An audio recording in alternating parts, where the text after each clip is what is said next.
Chers amis, bonjour. Je vais aujourd'hui vous parler de ce que j'ai appelé dans mon introduction la trahison des élites. J'affirme en effet ici qu'une bonne partie des élites françaises, notamment celles de droite, ont abandonné le système éducatif français, ont abandonné l'école de la République.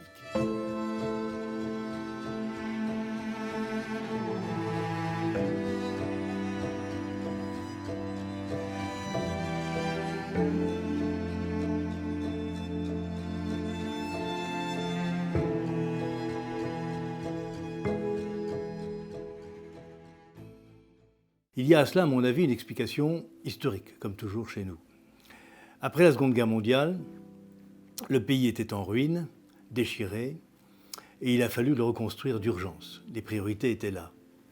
Bien sûr, il fallait aussi reconstruire le système éducatif qui avait été abîmé par l'épisode pétainiste. Il s'est donc produit une sorte de compromis historique. La droite s'est occupée de l'économie, des finances, du régalien, et la gauche s'est vue confier, sous la 4e, mais y compris ensuite sous la 5e République, avec le général de Gaulle, la gauche s'est vue confier les questions culturelles et éducatives, où elle s'est installée pour régner en maître.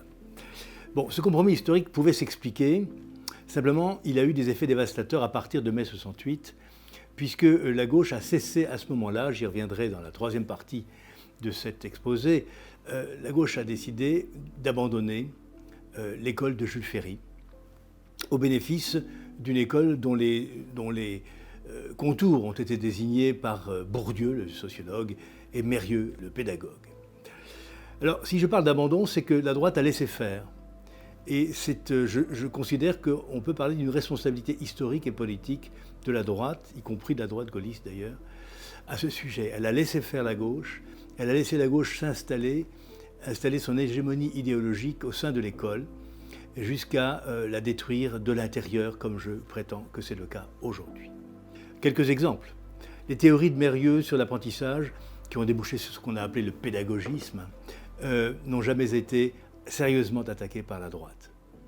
Le budget de l'éducation a toujours été considéré par la droite comme une sorte de charge, comme une dépense à laquelle il fallait consentir, mais plutôt de mauvais gré que de bon gré. Exemple, Nicolas Sarkozy, arrivé au pouvoir, décrète la révision générale des politiques publiques et entreprend tout bonnement de supprimer 90 000 postes de professeurs. Heureusement, il n'a pas réussi complètement, mais enfin, vous imaginez l'ambiance que cela a créé dans les services et dans le corps enseignant, bien sûr. D'autres exemples de l'abandon des élites. En 1989, Lionel Jospin crée, dans la loi Jospin de juillet 89, les instituts universitaires de formation des maîtres. C'est-à-dire que là, la gauche met un terme aux écoles normales, qui formaient les instituteurs et qui avaient fourni des générations d'excellents hussards noirs de la République. L'école normale chargée de la formation des maîtres prit naissance en 1828. L'école de Douai, créée en 1883, vit ses derniers jours. C'est la fin d'une véritable institution appelée à de grandes transformations. C'est une belle idée, l'école normale. C'est une idée qui date de la Révolution française. Et ses premières réalisations, c'est au cours du 19e siècle. Plus de 100 ans d'existence, 200 ans d'idées, mais il est clair que c'est un changement. C'est la fin d'une institution, c'est peut-être son évolution, sa transformation. C'est la dernière année que le concours est ouvert aux étudiants titulaires d'un DUG. Dès l'année prochaine, le recrutement se fera dans le cadre des instituts de formation des maîtres. Les candidats devront alors présenter une licence ou un diplôme équivalent. Une réforme pas toujours bien comprise. Je ne sais pas si le niveau licence va donner vraiment des instituts avec des notions de pédagogie déjà de base pour arriver à l'école normale. Donc la gauche met un terme à cela, crée le corps des professeurs des écoles et en profite pour confier à l'université la formation initiale des maîtres. Bon, rapidement, il s'est avéré que c'était une catastrophe, que les maîtres ne savaient pas enseigner, qu'ils n'étaient pas préparés à cet emploi.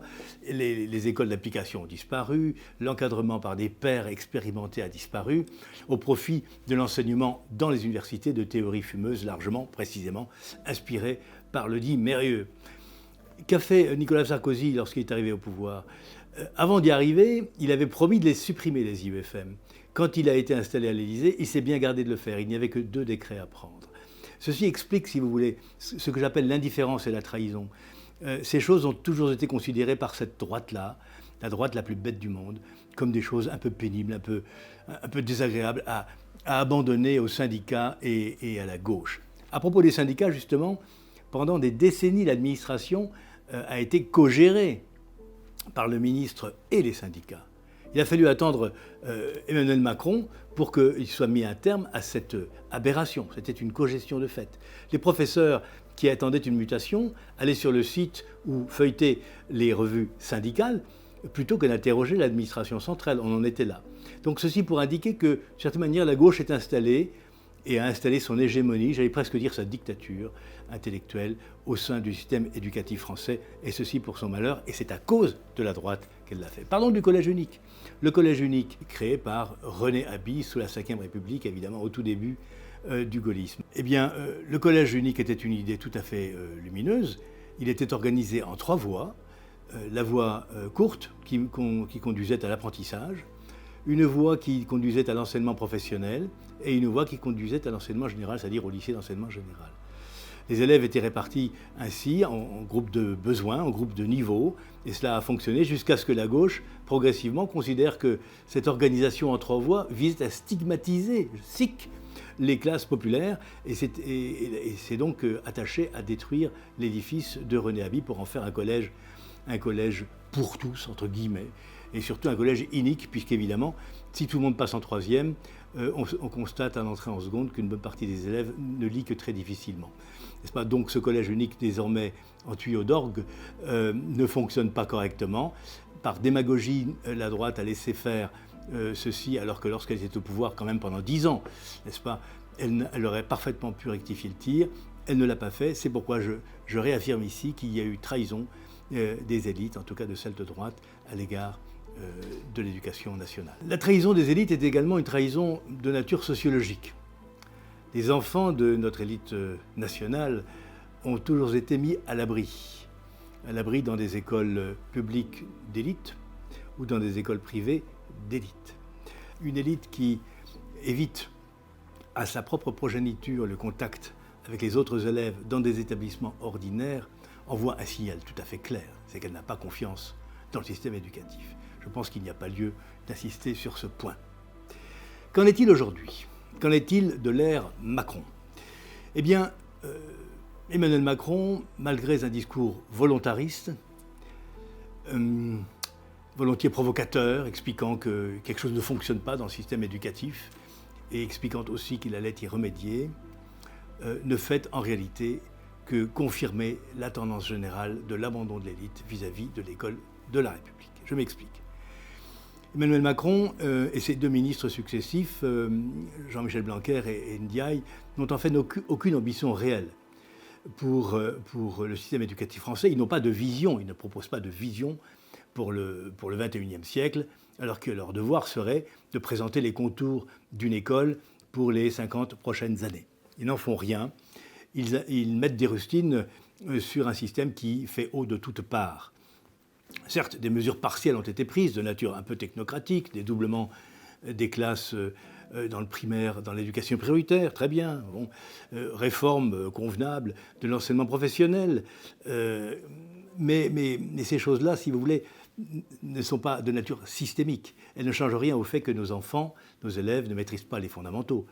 Ça ne change rien au fait que nous avons 11% d'illettrés à l'âge de 17 ans. Ça ne change rien au fait que les copies de bac sont impossibles à lire sans pouffer de rire ou sans s'arracher les cheveux de désespoir. Ça ne change rien au fait que le baccalauréat est bradé et que le baccalauréat Blanquer ne sert même plus à rentrer à l'université.